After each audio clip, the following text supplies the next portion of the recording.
Hi everyone. As usual, I like to start with a map to put us in the context of the location. We are back to Jerusalem. However, we are going to be outside of the old city. We are going to be exploring Mount Zion today. We are going to be here actually over here. Let's just remove the bar. There you go. However, it is believed that during the time of Jesus, Mount Zion actually was within the city limits, and the city definitely has changed over the course of time. The old city itself, the arrangement of the quarters is only the legacy of the 19th century, the Ottoman period. So the way the city looks nowadays is very different from what it used to look at times of Jesus, and especially afterwards. As you know, Jerusalem was completely razed in 135 by the Romans, and the idea was to completely eliminate any memory of Judea as a province, Jewish province, and Jerusalem, and the temple that had once stood there and was destroyed. The second temple was destroyed in 70 AD, slightly prior to the big destruction. And the way the city was built afterwards, it was rebuilt in a completely different manner. It was rebuilt into a Roman style city with the Cardo, with Decumanus, so the main street, and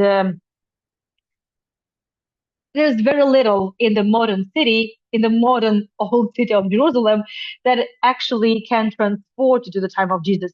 And that's why whenever I had a chance to take you underground, because the underground where you can really touch the stones that Jesus, well, I would say must have walked on, it's underground. So whenever there is a chance to show you some archaeology, I take you there. And I guess the best way to do so is also from the comfort of your of your uh, seats, of your living rooms, or whenever you're watching me. So we're going to be exploring this area, and this is a combination of 4 or 5 videos that I filmed. I have filmed over the course of this three 3 years, and some of the most recent videos I filmed in one of my most recent visits to Jerusalem. So many things have changed since I moved from Israel, and I will be filming many much more this summer for sure. So, but why Mount Zion? Because well, Mount Zion, come on, this is something that would normally be associated with Judaism and with Zionism as a movement that we have been talking so much about in connection with my Jewish heritage tours. And the next episode is already up, and most of you are aware of that already. So I'm not going to repeat myself for the third time tonight. However, starting from, well, let's say we have written monuments um, with regard to Mount Zion as an important Christian site from the Byzantine period. And well, yeah, you might be surprised, but Mount Zion actually has a very, well, I would say, big importance for the Christian world in connection with, well, let's say at least 3 events um, with regards to Jesus. We visited already the Pater Noster Church, right, where Jesus uttered the Pater Noster prayer, right, and also this is according to some traditions in the Pater Noster Church actually used to be on that spot where the Pater Noster Church is standing nowadays. There used to be a house of the high priest Caiaphas, right, where Jesus was purged. And we know that from different accounts of pilgrims. And for example, there is a very famous story of pilgrimage of a Bordeaux pilgrim, where he mentions Mount Zion. On the left, as one ascends Mount Zion, is the place where the house of the high priest Caiaphas stood. And there, even now, is the pillar at which Christ was scourged. And within, inside the wall, is the place where King David had his place. Right? So it's interesting. King David. Okay. So, and this is also interesting because we've talked about these connections between the Old Testament and the New Testament, and how it is important for Christianity to connect, how it was important back then, right? For the early teachings to connect the teachings of Jesus with the events that had happened in the Old Testament period, because this is how you get the lineage, right? So yes, indeed, Mount Zion is both is not only is it important for Jews and Christians, but you also know that sometimes one and the same location may be a holy site for the three Abrahamic religions. So we're going to see one place like that today as well. That's also equally important for Muslims. So okay, Mount Zion. Well, if you say so, and we cannot argue much with the pilgrim from Bordeaux, especially because he's not the only one who claims that Mount Zion is an important site. So there's another pilgrim from Piacenza. Itinerarium Piacense is the in Latin. That's the name of this travelogue in a way. We also prayed at the church on Mount Zion, which is the mother of all churches. And that's interesting, right? The mother of all churches on Mount Zion. Why? How? Well, we'll see what this mother of churches could be. Another pilgrim, so Theodosius, on Mount Zion is the place where the Holy Spirit descended upon apostles. There is also the basilica built by the apostles, and there is the place where Saint Mary departed from this world. Wow. Wow. Hold on. There's so much that happened just in one Mount Zion. Okay, we need to take it slower from here and take it just one step at a time. But as you can see, the importance of Mount Zion is growing and growing. Well, okay, extra biblical source is fine, but maybe there is more than just the accounts of pilgrims, because, when we travel, yeah, we like to leave some travel notes, we like to share some reels and posts and some interesting information, but we're not historians and we tend to be wrong. We tend to make mistakes. So historians and, well, scientists, and scholars, like big scholars, are always a little bit skeptical about all pilgrimage accounts, because those are pilgrims, those are not historians, not theologists even. So it's always nice to have something else. And the Madaba map comes in very handy here. That's the same map I've been shown at every tour of mine, because this is the most important, the most magnificent map of the Christian world from the Byzantine period. That's the 6th century map found in the church in Jordan, Christian church in Jordan. It just used to decorate the floor, and that's what's left of it. That's the recreation of it. And well, just imagine how lucky we are that we have the almost entire Jerusalem unharmed. There's a big part of the mosaic missing, as you can see. And well, that's what I'm talking about. This is already the pagan city rebuilt by the Romans. And what we see here, we see the Cardo. Like every Roman city would have this main street, and probably a secondary Cardo. So Cardo runs from north to south, and also there should be some Decumanus, right? The street that goes from east to west. And this is the Damascus Gate, and this is the Zion Gate, and okay, this is the Holy Sepulchre Church. And there's a lot of constructions over here, but every building is important. So let's see what we can decipher from that, because it's not like everything is signed here.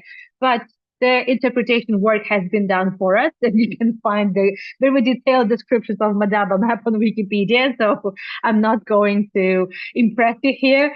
I guess what is important that yeah, actually they have been able to identify the the Zion Gate and then the cenacle. Okay, this might sound familiar to you. The place that is associated with the Seder meal, the Last Supper, right? The upper room and the Hagia Sion, the church of all churches. It is on the Madaba map. So we have two extra biblical sources. So this is amazing. Now let's just go and check out what we have there. This is the Zion Gate. Zion gates are named so because they take you from the old city to Mount Zion. And it's not necessarily that the Mount Zion nowadays is the actual Mount Zion from the times of the Old Testament. Not necessarily. But anyway, that's the story. And I'm not going to go into details of the 20th century history, how Jerusalem on the Six-Day War, East Jerusalem was liberated. The entire this section of the Western Wall, everything was liberated by the Israeli army after the occupation by Jordan. So I'm not going to tell you about that, but you can see all these cracks and holes on the walls. These are the traces of the fire in the Six-Day War, 1967. So we are not talking about that period. We are going back in time. And again, this is the combination of many, many videos. So sometimes it's sunny, sometimes it's gloomy. And again, just mind you that the walls of the old city nowadays were built by the Ottomans in early 1500s, like in 1530s. So it's not relevant to the times of Jesus, not relevant at all. And all my previous stories were about that as well. Now let's see it's really walking distance. It's like maximum 5 minutes from the Zion Gate, even less than that.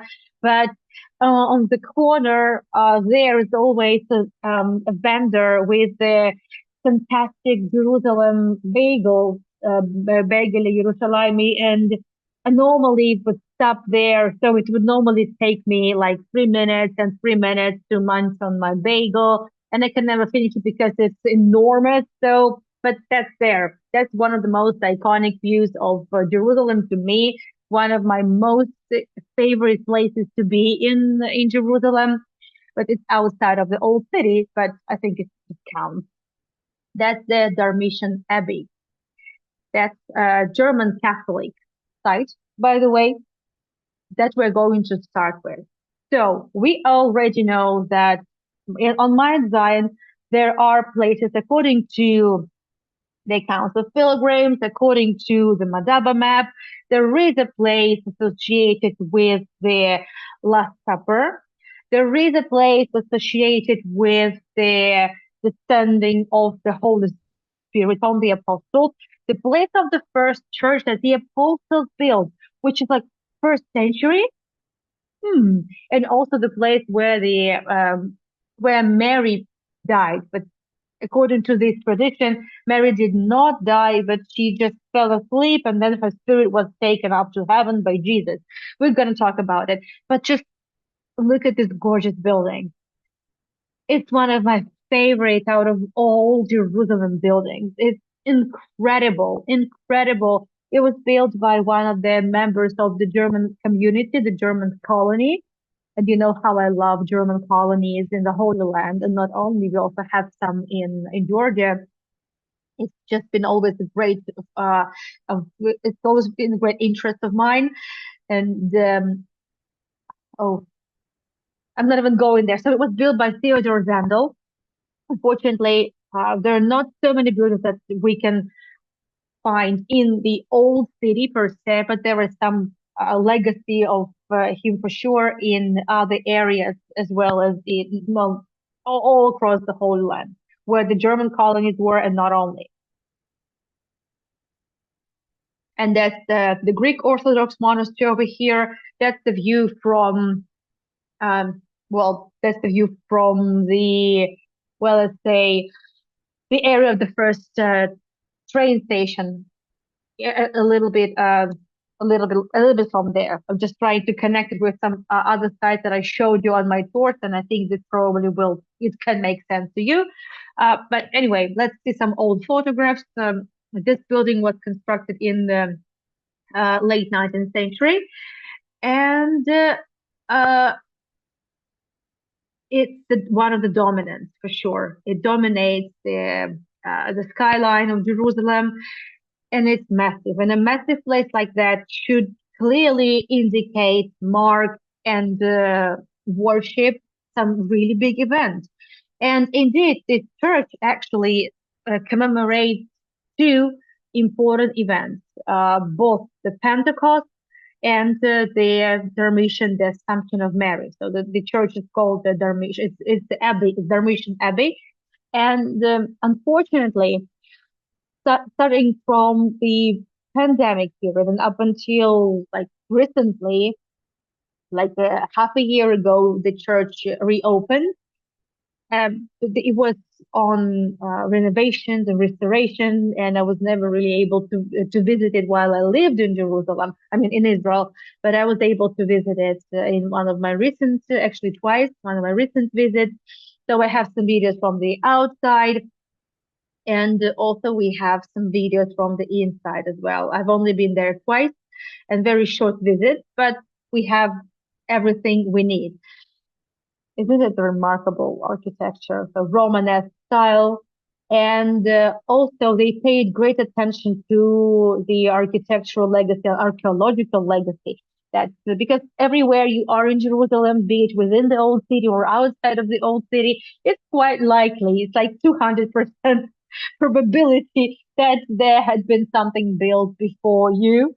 And that's exactly why you should carry out salvage excavations before you build anything, and you have to pay for it. And if you don't want to pay for it, and if you don't do it, you're gonna have a lot of problems, trust me. And because of that, so many fantastic discoveries have been made over the course of time. And the same story applies to almost every holy site in Israel, is that on the spot of a 19th century Christian church, well, it used to be a Crusader period church that had been built over the spot where the Byzantine period church had been.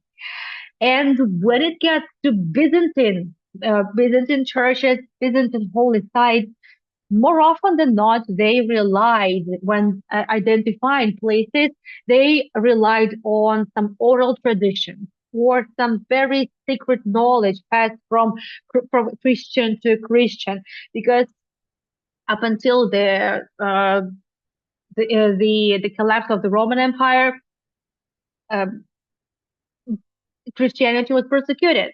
So Western Roman Empire. So there was no really um, any possibility for early Christians, into second century, third century Christians, to build churches. So we will see what were the options at that time. But let's first focus on what this modern church is about. So in the book of Acts, we actually read what a Pentecost is, right? So Pentecost is a very important Christian holiday celebrated on the 50th days after Easter. So I think Pentecost, also according to different traditions, the Catholic, well, and like Easter Orthodox tradition, I think it's going to be in June, if I calculate it right. So early June this year. There's a difference in the calendars, so I think it's early June. I need to double check. I don't remember for sure. And so let's see what it is from the Book of Acts. I'm sure most of you are very well familiar, but nevertheless, I wanted to be here. And when the day of Pentecost was fully come, they were all with one accord in one place. Which place? And suddenly there came a sound from heaven as a rushing mighty wind, and it filled all the house where they were sitting. And there appeared unto them cloven tongues like of fire, and it sat upon each of them. And they were all filled with the Holy Ghost, and began to speak in tongues as the Spirit gave them utterance. So Pentecost is a crucial event, and that pretty much determined the nature of Christianity as the messianic religion, right? Because, uh, well, the early Christians were Jews, right? And Judaism is a religion that does not entail the spread of religion outside of the Jewish community. So hence non-assimilation, and I would say that's what Jews have demonstrated to us throughout the centuries. No matter how dispersed they are all around the globe, they remain normally within their community. Obviously, there are a lot of not religious and not Orthodox Jews. It's different, but they were different periods. But in general, this is not a messianic religion. However, the Christianity, the moment it also became available not only to Jews but to everyone else, to pagans, to Romans, right? We remember the story of the Roman centurion, right? We remember what happened with Saint Peter, and uh, it became a messianic religion. And Pentecost is crucial here because they started to speak in tongues and they were able, so the apostles were able to go travel and spread the word of God in all the multiple languages. They wouldn't have been able to do that without speaking other languages. So that was very, very clever gift um, from God to the apostles. And just appreciate the interior. I mean, oh my goodness, this is one of the most beautiful churches I've been to, and it's also brand new. And when it's, I mean, yeah, there's war going on, so it's not nice, but it also meant very few people. And also, for once, I just dropped by before one of my courses, and I just saw it with no chairs. I wish I had more time to film, especially the floor. But the next time I was there a few months ago, I was only able to. Well, that's what I saw, the chairs, but with the floor, because the archaeology is one thing, but here on this section, we're not going to the crypt just yet, we can appreciate the design, a very important, poignant design behind the, idea behind the design of this mosaic floor. So in the very center, there is the word is written in Greek. It's agios, agios, agios, but actually it goes back to the core of Judaism, kadosh, kadosh, kadosh, right? This is the essence of it, the essence of the divine that created the world. And then around that, there comes the Christian doctrine of the Holy Trinity, right? So this kadosh, kadosh, kadosh, it's in Hebrew means for holy. It was transformed into the Holy Father, Holy Son, and the Holy Spirit. So the Trinity, that's it's written here already in Latin. So that's how nice approach they have chosen. And then from this divinity emanate the powers, and these divine powers would emanate through the prophets. And first, we deal with the Jewish prophets from Judaism, and the that's why the next circle we have the names of the Jewish prophets. Sorry, there are tables like I could not really move them. So we have the Jeremiah, it's in Latin, right? But Daniel, that's okay. The Ezekiel, you know that. And then after that, we again we follow what happened next. So with terms of the Jewish tradition, that was it. So only on to those prophets the divine message was sent. But then comes Christianity, and Christianity stems from Judaism. So there would be Christian prophets. There would be disciples, right? Uh, Peter, Simon, John, Thomas, and you know them. I'm not going to enumerate them all. And also through the apostles. So they are not called prophets; they're called apostles. Uh, Through them, the divinity is sent through and spread all around the world through time and space. Time is noted as the different months of the year. So, and the zodiac signs, they represent the space. That's the idea behind this mosaic. We were explained this. We were explained this by just looking at some photographs because when I was studying, um, because the church was closed, we were not able to see it, and it was so difficult. I mean, it wasn't difficult, but it's so much better when I can actually see it. I wish with no cheers though. And again, mind you that this is a Catholic, German Catholic church. Why on earth do we have this Byzantine style icons here?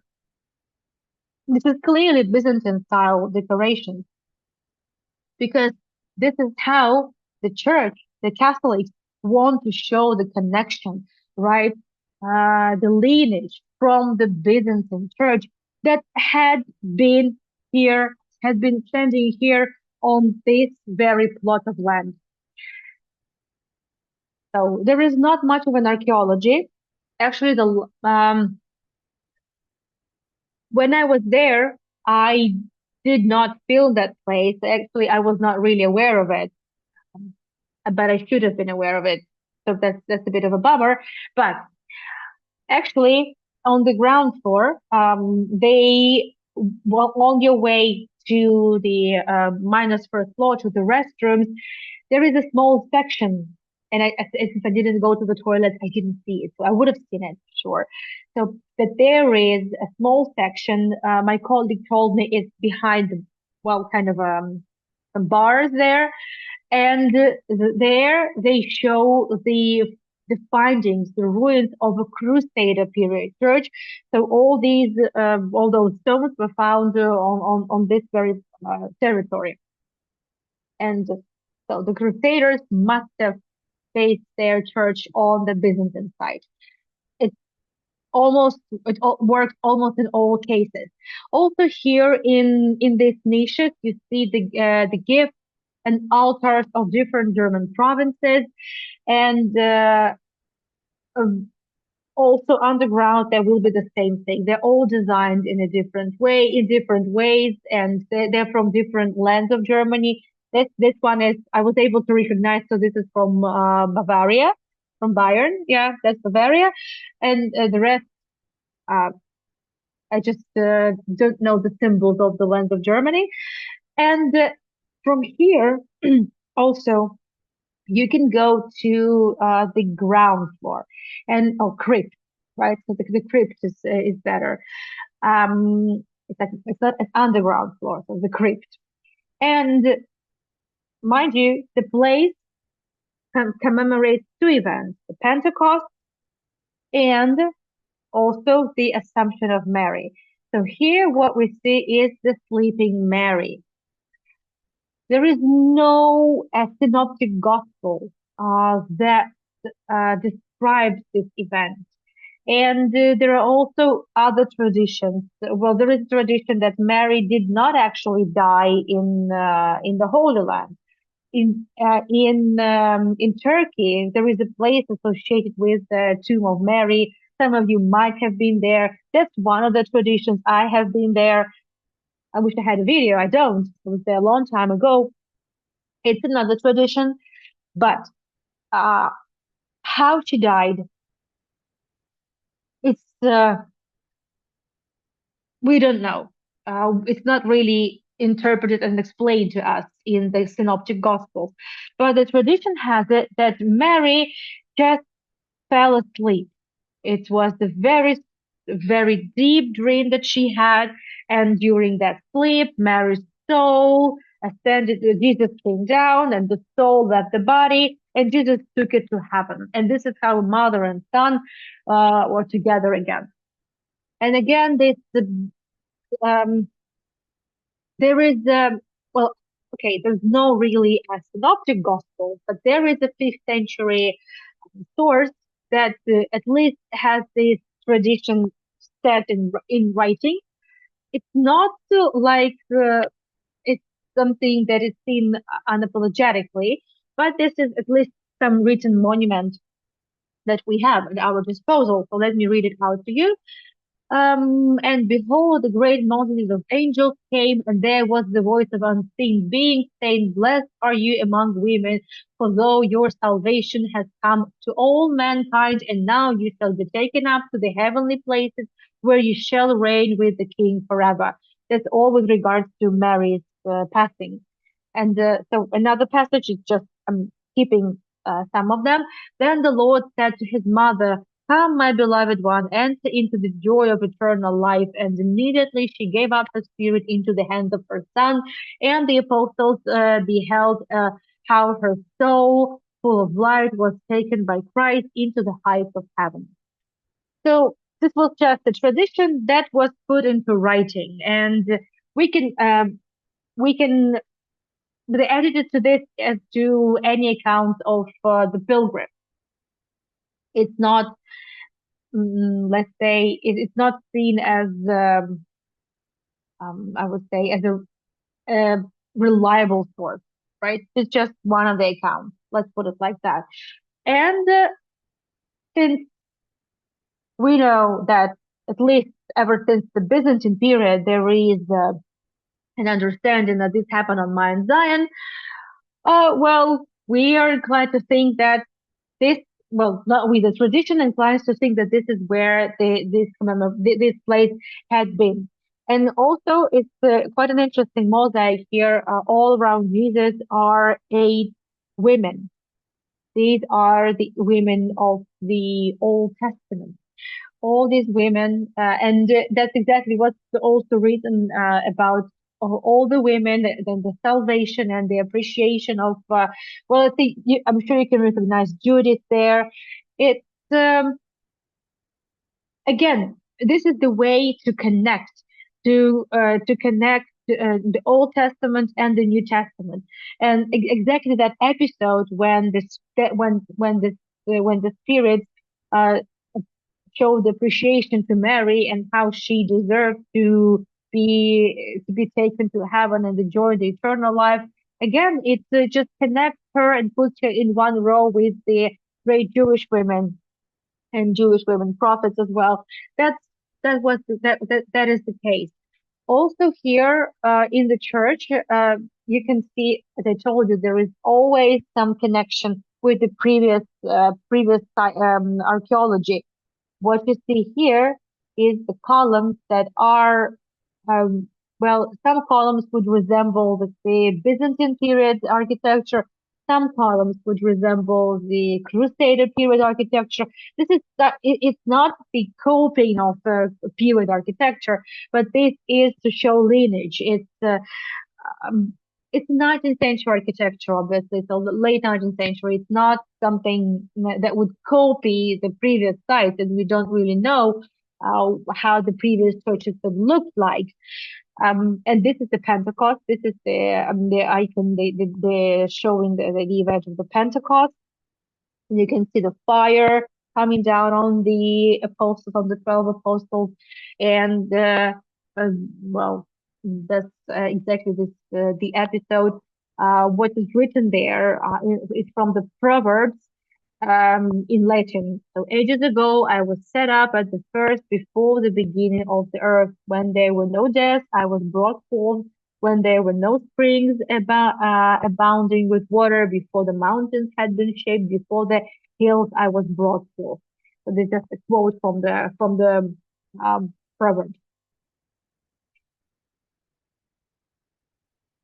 It looks nice and shiny, but since I didn't visit it before the restoration, maybe I cannot appreciate it more, but I enjoy the building tremendously, and I definitely will be going back. And that's the episode of Assumption, right? So Jesus um, taking the spirit of Mary and taking the little Mary up to heaven, and that's already her body and the apostles next to her, and the Lamb of God, because Jesus was the Lamb of God, and that's exactly the connection with the Old Testament. So Jesus was the sacrifice, the ultimate sacrifice for the rest of the humanity. So we are all forgiven, and that was the idea. So this is the connection, like the ram that was sacrificed by Abraham instead of Isaac. That's the same. That's the connection. Which we've been talking about it so much, so I don't even want to repeat myself any longer about that. But so this is just one of the sites and one of the traditions, the German Catholic tradition, that the Dormition Abbey is not only the place of the Assumption of Mary, but the Pentecost. However, there is one more place, and I could have just said, well, dear all, there's also another side, but we have been there before. The place is called Senegal. This is the same place that you can see on the Madaba map, and we were there when we discussed the Last Supper event. And well, it's just another tradition. However, there is something interesting with the connection with the Senegal that I haven't mentioned last time, because last time we spoke about the Last Supper. We didn't really speak about the Pentecost because at that point, it was too early to speak about the Pentecost. Jesus was still alive at that point, and his troubles were only about to begin. So let's go back. It's 2 minutes walk, 1 minute walk maybe, to the place called the Tomb of King David, the David Tomb. Remember, I told you there would be a place. Um, how about not having the Q&A in the middle, but just have a longer one afterwards? I hope you're okay with that, because we already started. Like, I really don't want to take up too much of your time. I told you that there are places in many places in Israel that are holy for those three religions. Te pomoć?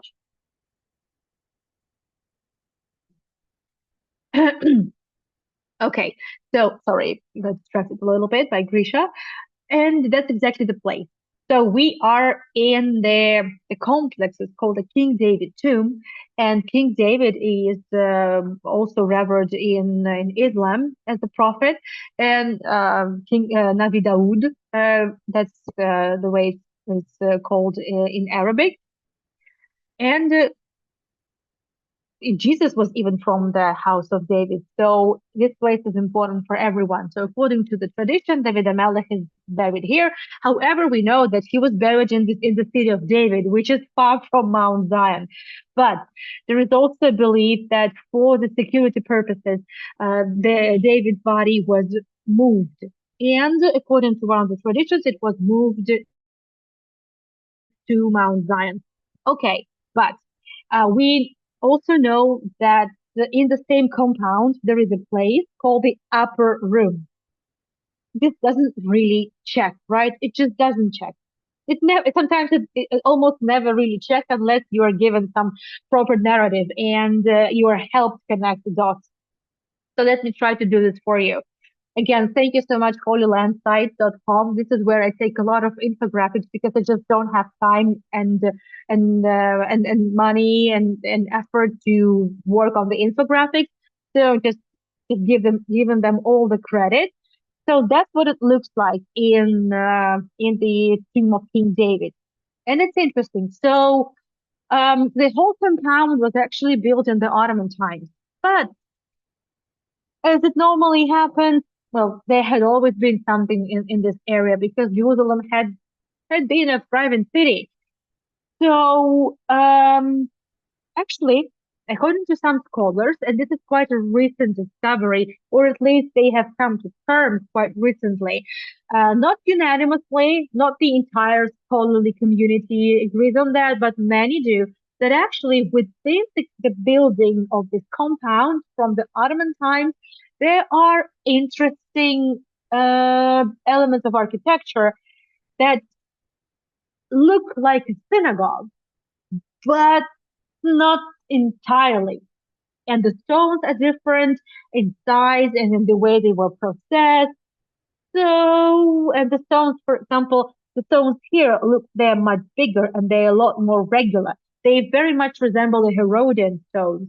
And the Herodian architecture is the first century BCE, but the technology would still be used for some time. before the new technologies would come with the Romans in the second century when they just razed Jerusalem and rebuilt it into a pagan city. And well, thank you, Paul Landstein, for just showing it to us with color. So there is a niche, and they claim that this is the Torah Ark niche from the first century synagogue because there were no churches in the first century. So there must have been only a synagogue site. However, however, this niche does not actually normally the the Arona Kodesh, the Holy of Holies, well, the not the Holy of Holies in the temple, but in the synagogue, right? The most important place where the Torah scrolls would be kept, the Torah Ark niche, it would always be facing the temple in Jerusalem, and wherever outside of the world, it would be facing Jerusalem. However, here, this wall actually faces the Holy Sepulchre, the place of Golgotha. And they put two and two together for us. And there were also some other things that they included. And there is a claim that what we're looking at is the Judeo-Christian synagogue slash church. Huh. Interesting, right? So it's a claim, it's an opinion, but the stones definitely differ. And there were some other things later on that kind of add to our understanding. And since we know that there was the Church of all churches, and it was the Byzantine period site, and we understand that during the Byzantine period there was definitely built a church, well, and then the Hagia Sion, the Church of all churches, the Zion Church, the Holy Zion Church, to be exact, well, the literal translation. Well, it must have been here because there is no any other indication. This does look like the very first church. And when I say first church, again, this is the time of the persecution of Christians by the Romans. There's no way they could have really built it uh, like a church, but they could have built it as a synagogue. They just with a twist. So what you see here is exactly how things evolved. And why here? Well, because there must have been the upper room here. Well, because the first church was supposed to denote the place of the Last Supper. And this is the cenacle. It's just in the same compound. So at least this is an option. And just to understand where we are, that's unmistakably towering over everyone and everything for miles and miles, the beautiful Dormition Abbey. Sorry, I am biased. And this is the cenacle and the upper, well, the cenacle, the upper room, and the tomb of King David. Okay, and we're not going there for a detailed overview of the place because we did it before, but something I did not share with you last time, and it's high time to talk about it now. Well, we also believe that the tradition has it that Pentecost happened in the same very place where they gathered. And it looks like that the cenacle was also the place of the Pentecost. And if so, and since Pentecost is one of the most important events in Christianity, it must have been marked in a very special way with a very special church. Hagia Sion, well, yeah, well, it's quite possible. Why possible? So there was also found in a graffiti, well, like something not exactly etched in stone, but somehow it remained, but in a very bad condition. And I have never really seen this writing; they're not available. Um, but so the claim is that was written on one of the walls on one of the old stones that were found while the restoration of the King David's tomb. Conquer, O Savior, mercy, and O Jesus, that I may live.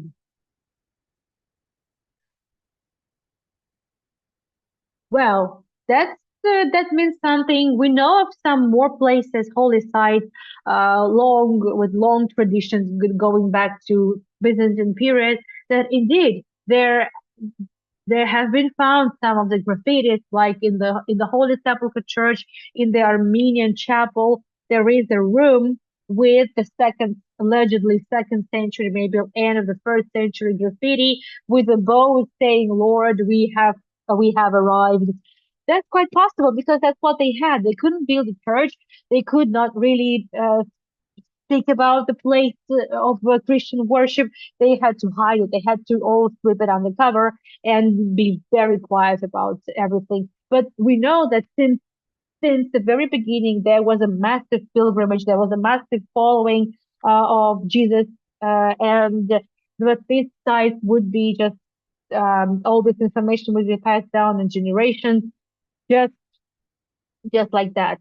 Only word of mouth, only word of mouth, and still pilgrimage never really stopped. Well, the fire definitely stopped it, but then it resumed the fire of Jerusalem. I mean, but even during the pagan period, starting from 135 when Jerusalem was rebuilt, there still remained this Christian pilgrimage. So it is a term. It may sound something. It may sound horrible for Orthodox Jews, but there is a term. It's called Judeo-Christian. It refers to this transitional period, first, second century, because first Christians were Jews anyway, and this was the transition period that it's referred to exactly like this.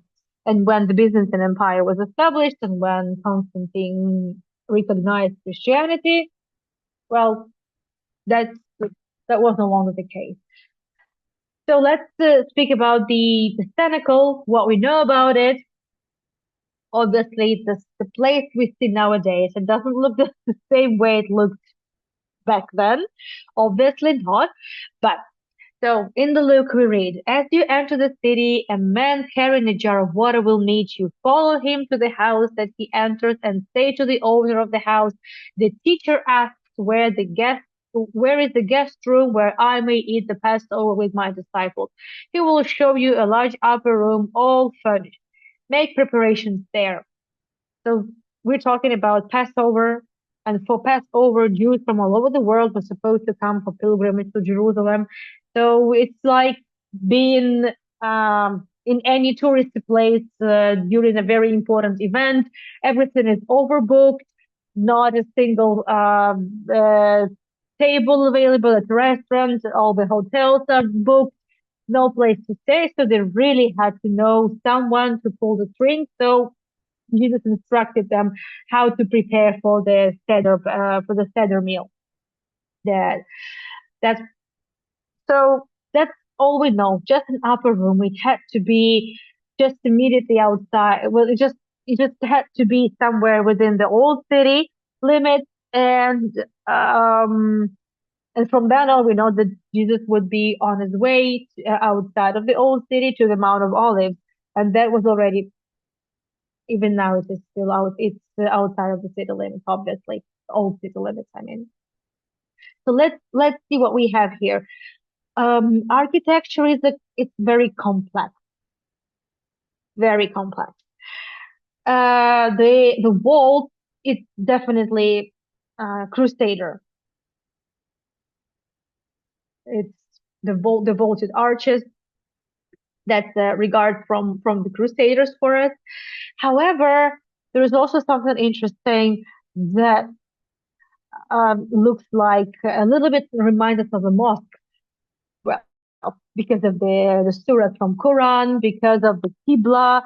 The Qibla is the wall in the mosque that faces Mecca, right, the holy city for Muslims, and this is the niche, right, the most important place, like the altar. And how come? I mean, how is this even possible? It's Jerusalem, baby. You know this already. One and the same site, revered by Byzantines. Then Byzantines were exiled and raised, and then the first Muslim period begins. Then Crusaders come, oust all the infidels, and then the Crusaders were defeated by the Mamelukes, and all their sites, Christian sites, were either destroyed or revamped into a Muslim site. just like how it works. That's it. So now let's understand how the Last Supper episode is connected with the Pentecost from the book of Acts. Exactly right. So, when the day of Pentecost came, they were all together in one place. Suddenly, well, when we already I already quoted it to you from the book of Acts, so you can just go a bit on your own. So, um, we're not given the address, unfortunately, but the tradition. We have tradition. We have some more memories of pilgrims. What we have. Now there were staying in Jerusalem God-fearing Jews from every nation under heaven. When they heard this sound, a crowd came together, bewilderment, because each one heard their own language. Right. So what happened afterwards being spoken? Utterly amazed, they asked, "Aren't all these who are speaking Galileans? Then how is that each of us hears them in our native language?" So this is when it started after they started speaking in tongues. The reaction of the crowd, and then there's all these explanations of again all given in the book of Acts. There is a lot more. I just could not really include everything. So the tradition has it that exactly from this side, Christianity started to spread in the to the crowd, and that's explained in the Book of Acts.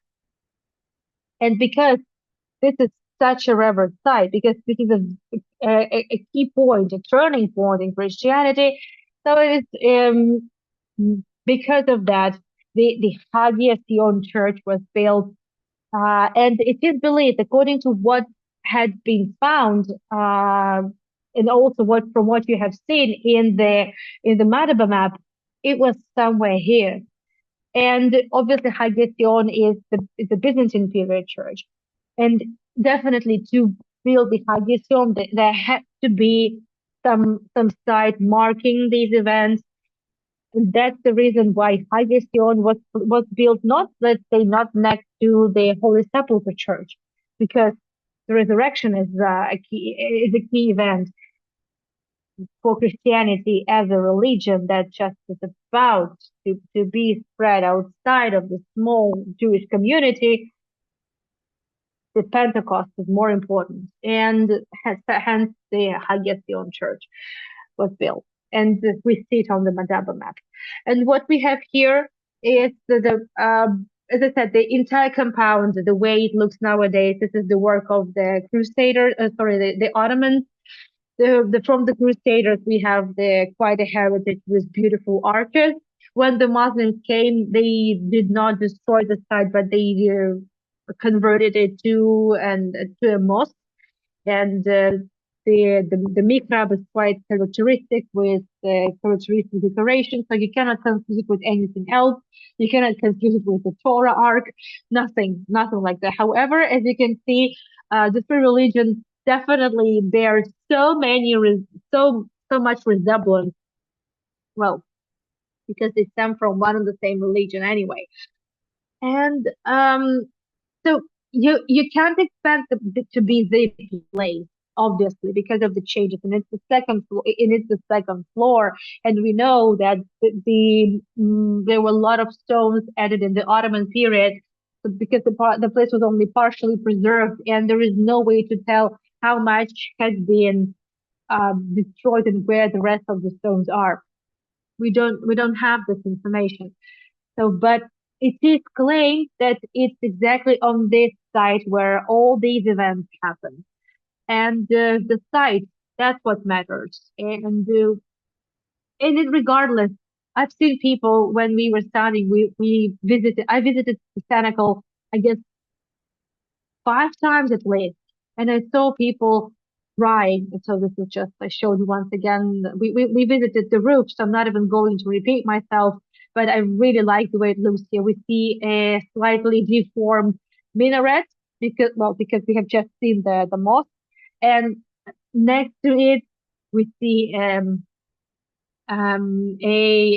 Christian church, right? A Catholic church, the Dormition Abbey, and this is the bell tower the Dormition Abbey. And also, I told you that for a long time, up until the Six-Day War, when mm, Eastern Jerusalem was all taken under control of the IDF, Israel.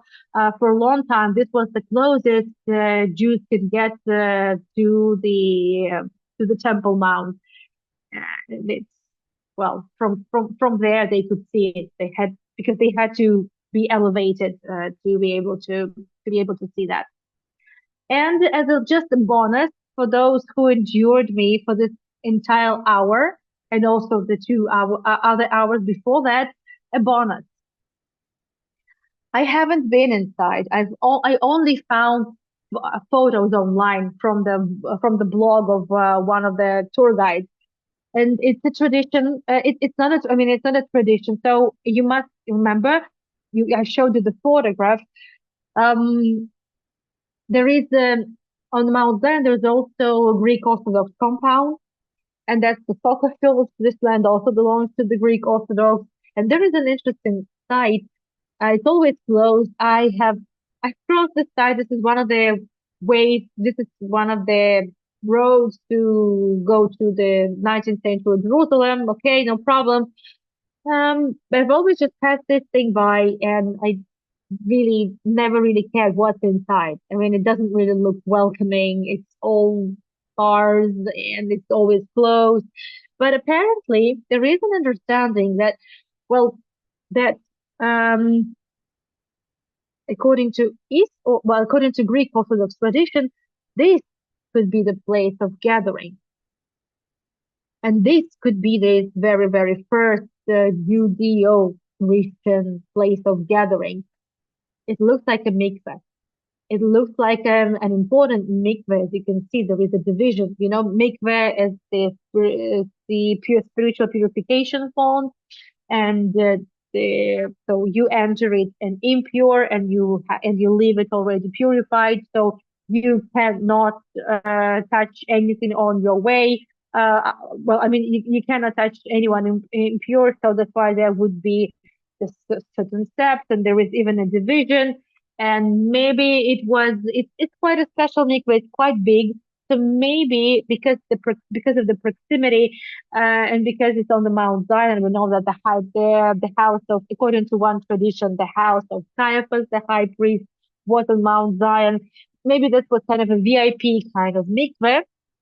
But then they found this interesting altar that also faces not doesn't face the temple. I mean, the Jewish temple, right, had been there, but it faces the Holy Sepulchre, and it's kind of interesting. But it does look like an altar. And then there's also a cistern. Every drop of water counts in Jerusalem. And they found a lot of plaster on the wall. You can see that so clearly. Plaster would be exactly keeping the water inside. And it's quite likely that, um, well, hold on a second. Um, this is underground. It's quite likely that there's also some plaster here found, and there's also another niche. It's just a photo from the internet. I have never been there. The place is normally closed all the time.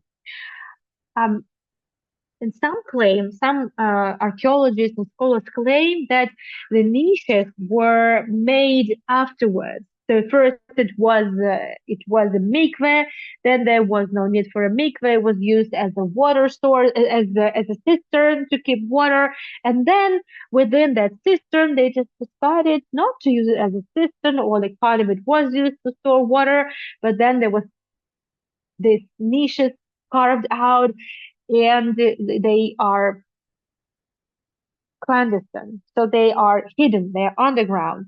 And this does look like an underground church. Why not? So again, another tradition, the multitude of not only fishes, but also multitude of traditions I have just brought your way. Yeah, so this just a food for thought. I don't have any very deep, very would say, important and thoughtful punchline for it. I guess that's it. That's the punchline. It's another tradition, another view, so many things we don't know and probably will never know unless someone invents the time machine. But at least this is with this what we have. Let me share with you the links for the next weekend that are already available. 3 tours are scheduled so far.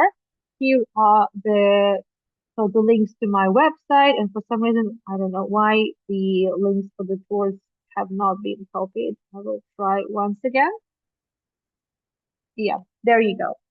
So next episode, we're going to be talking about Mary, the places associated with her birthplace, and also the Mary's tomb that we're going to visit, also in Jerusalem. Several traditions, as I like it. That's my favorite to have something that I verted the truth from. And thank you so much for joining me. It must have been confusing. I tried really hard to be as less confusing as possible, but I don't think I have succeeded. And thank you for your interest in my tour. Thank you for your support. I would appreciate your PayPal donations, or you could buy me a coffee. That would really mean a lot to me. And I'm hoping to see you next weekend. Again, it's going to be at uh, actually um, the, the 10 p.m. my time, GMT +4, and it should be it should be exactly just before the clock change, I believe, in Europe. I think it's night from the 30th to 31st of March. And it should be so 1 hour earlier than last week. Again, I do so not to overlap with my colleagues. I just cannot afford overlapping because there's such a low attendance. I just cannot uh, do this to other guides and to myself. So I hope you understand. Thank you. Thank you so much, Cindy. I'm so happy you find it interesting. Thank you, Robert. What a controversial yet well explained subject. Well, Dolly, I do hope so. It's well explained, but it's much more controversial than well explained anyway. You can never beat that.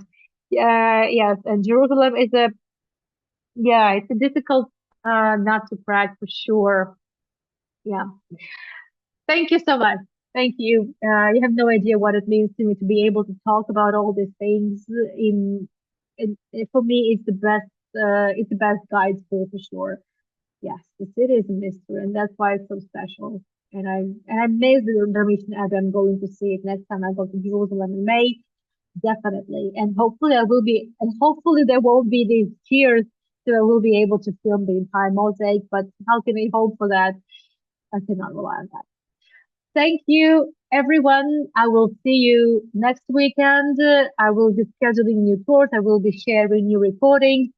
Free recordings as of yesterday are already available on my YouTube channel if you missed them. And tonight's tours are going to be shared tomorrow, I believe.